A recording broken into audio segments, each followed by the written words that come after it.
All right, everybody, it is week 22. Welcome back to my garage. So we are starting back at school. If you haven't started back at school, then you will probably next week. And it's so fun to get to see familiar faces either on the computer screen or socially distanced in the hallways. But one of the temptations that can come when we gather back together like this, we haven't seen each other for a while, is the temptation to compare. The temptation to get our identity from what makes us better or worse than someone else.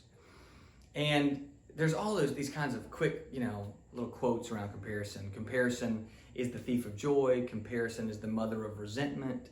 Comparison robs us of our contentment. And I was praying through Matthew 18 earlier this week, and I saw something I'd never seen before.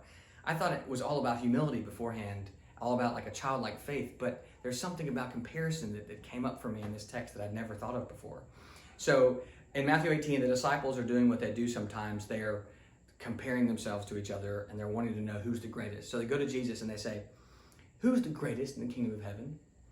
And Jesus does what Jesus often does and surprises them and brings before them a little child, a vulnerable, powerless, non-influential little child, and says that in order to enter the kingdom of heaven, you need to change and be like this child.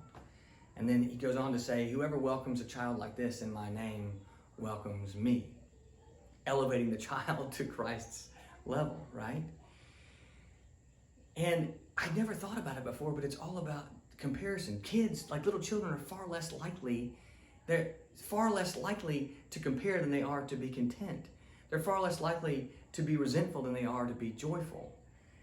And so this week and this next week, as you head back to school, my invitation for you is when you feel that tug toward comparison, maybe when you find yourself in the midst of comparing yourself to others, to ask God to change you to be more like that child, to ask God to pray even for the person that you're comparing yourself to, and to ask the Holy Spirit to help you to get your identity not from how you're different from someone else, but from the God who loves you.